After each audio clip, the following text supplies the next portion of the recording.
Hi, this is Robert Estrin at livingpianos.com with a really interesting show for you today. Mistakes composers almost made.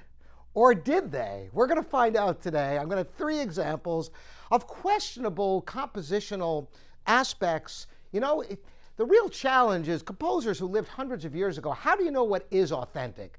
What comes to mind is Beethoven Echoes, the famous G major Echoes, and I want you to hear the way it appears that it was written. Listen to this.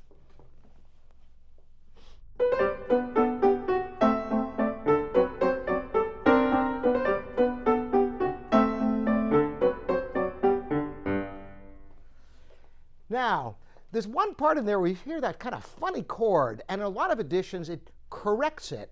Well, are we correcting Beethoven? That kind of takes a lot of guts to do that. But listen to it and see what you think of this altered version, which you find in many editions that doesn't have that funny sounding part in it.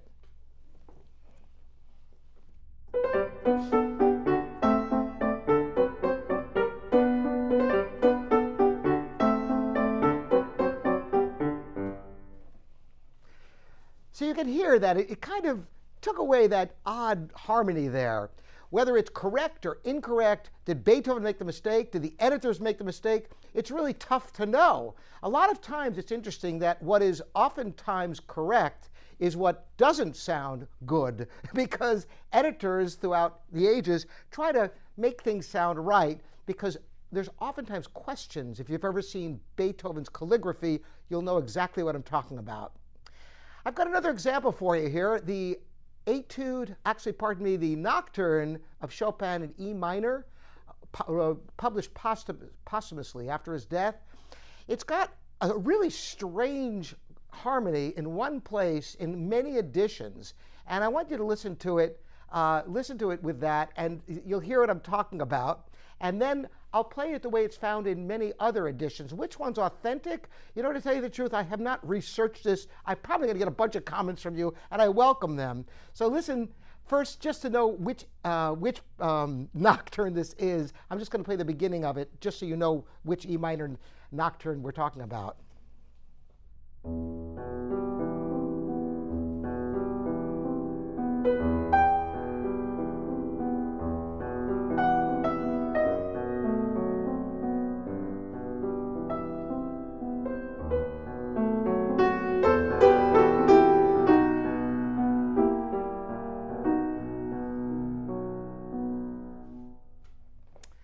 So, in the middle section, there's a strange note, and I want you to listen to this, and you'll spot it. You probably will if you're familiar with this nocturne.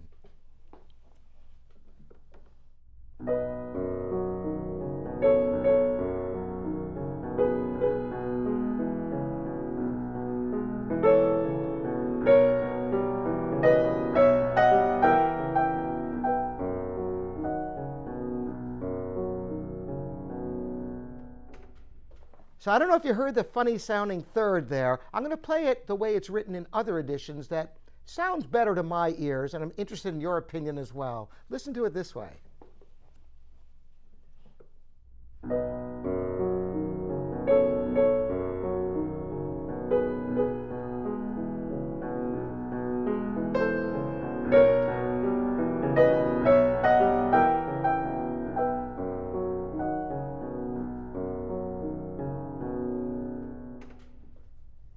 Did you catch that difference? Just so I can pinpoint where it is, I'm going to play it for you with the original, with the notes that sound funny. Then I'm going to play the corrected notes so you can just know what I'm talking about.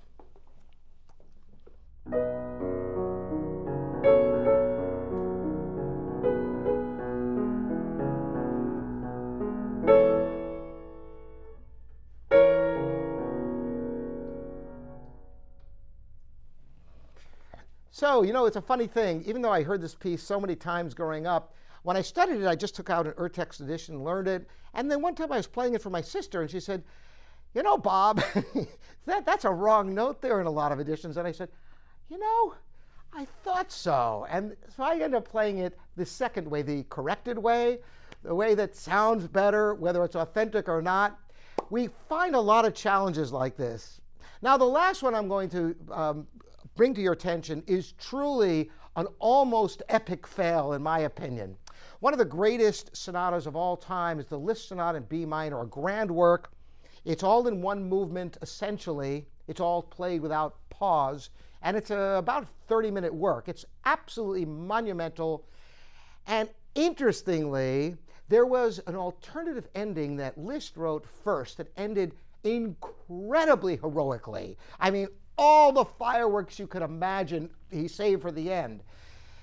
Well, Clara Schumann, who Liszt was friends with, just hated it and encouraged him to rewrite the ending, which he did. And thank goodness he did, because the ending of the Liszt B minor sonata is what brings that whole work together, in my opinion, because it has all the heights and the depths. And the end, there's a solace. And what I'm going to do for you, I don't play the alternative ending. There are YouTube recordings of it, and I find it almost laughable because I'm intimately familiar with the Liszt B minor sonata, and to think that he could have ended it with this big, long, where it doesn't seem to end, it just keeps getting more and more exciting, is antithetical to what this whole piece is about. So I'm going to play just a little bit of the end of this, the last heroic part going into the solitude that ends this 30-minute work. It's truly a profound piece of music. If you've never heard it, it's worth a listen.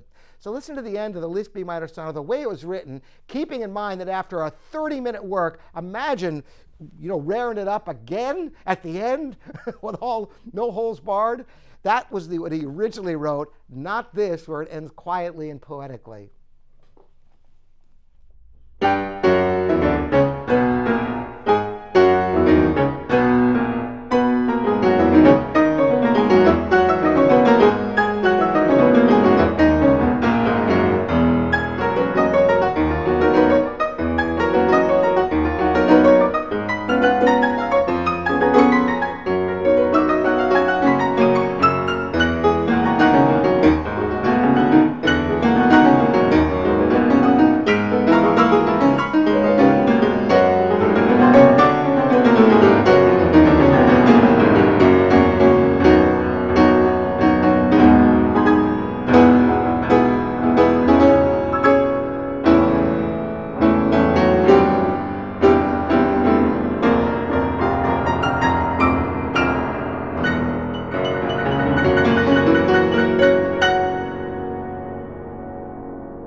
So I think we all have a debt of gratitude to both Clara Schumann and Franz Liszt for making this one of the milestone compositions of the piano repertoire. And it really is a great piece, and it's good that it ends this way, I think. Love everybody's opinion. And if you listen on YouTube to other performances where they show the alternative ending that Liszt originally wrote, love your comments on that. I wasn't even aware of this until quite recently, by the way, so I find it pretty fascinating. Hope you think this is interesting, too. Again, I'm Robert Estrin here at livingpianos.com, your online piano store, and look forward to more viewer questions. See you next time.